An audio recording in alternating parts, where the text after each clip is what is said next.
સમાચાર નહીં સત્ય ગામથી ગ્લોબલ ન્યૂઝનું મિશન છે દરેક નાના ગામડાથી લઈને વૈશ્વિક પ્લેટફોર્મ સુધીના દરેક અહેવાલને તમારી સામે મૂકવો. અહીં મળે છે નિષ્પક્ષ વિશ્લેષણ અને સચોટ માહિતી. આવી જ જાણકારીથી જાગૃત રહેવા અમારી ચેનલને સબસ્ક્રાઇબ કરો, વિડીયોને લાઇક કરીને અમારો જુસ્સો વધારો. હવે મુખ્ય સમાચારો તરફ આગળ વધીએ.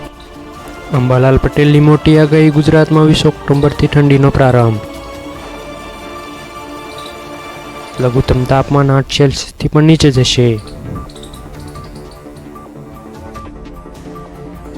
હવામાન નિષ્ણાંત અંબાલાલ પટેલે આ વર્ષની શિયાળાની ઋતુને લઈને મોટી આગાહી કરી. તેમના મતે રાજ્યમાં આ વખતે કડકડતી ઠંડી પડશે અને લઘુત્તમ તાપમાન 8 ડિગ્રી સેલ્સિયસથી પણ નીચે જઈ શકે છે. પટેલના કહેવા મુજબ 20 ઓક્ટોબર બાદ ઠંડી પડવાની શરૂઆત થશે. જોકે 23 ઓક્ટોબરથી રાજ્યમાં ઠંડા પવનો ફૂંકાશે અને ઠંડીનો અનુભવ વધશે. ખાસ કરીને દિવાળીના સમય દરમિયાન શહેરીજનોને પ્રોપર ઠંડીનો અહેસાસ થવા લાગશે.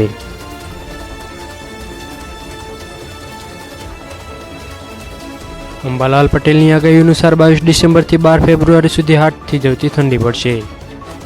આ સમયગાળા દરમિયાન જ લઘુત્તમ તાપમાન 8 ડિગ્રીથી પણ નીચે જવાની સંભાવના. તેમણે જણાવ્યું કે નવેમ્બરમાં પશ્ચિમી વિક્ષેપની શક્યતા છે, જેના કારણે મહત્તમ અને ન્યૂનતમ તાપમાનમાં ઘટાડો થશે. આ વખતની 8 થી જવતી ઠંડી માત્ર ગુજરાતમાં જ નહીં પરંતુ દેશભરમાં પડવાની શક્યતા. 22 ડિસેમ્બરની આસપાસ દેશના ઉત્તર પ્રદેશમાં ભારે હિમવર્ષા થઈ શકે છે, જેની અસર સમગ્ર દેશના હવામાન પર જોવા મળશે.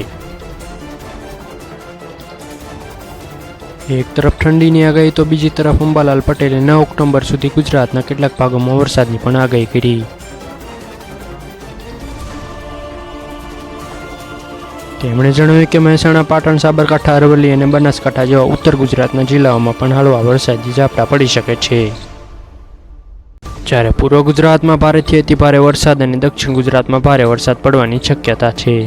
તાપી, નર્મદા તેમજ સાબરમતી નદીના જળસ્તરમાં વધારો થઈ શકે છે. પટેલના મતે પશ્ચિમ સૌરાષ્ટ્ર અને દક્ષિણ ગુજરાતમાં અતિભારે વરસાદ વરસી શકે છે. જામનગર, પોરબંદર, દ્વારકા, સુરત, વલસાડ અને નવસારી જેવા વિસ્તારોમાં ખાસ કરીને અતિભારે વરસાદ વરસવાની સંભાવના.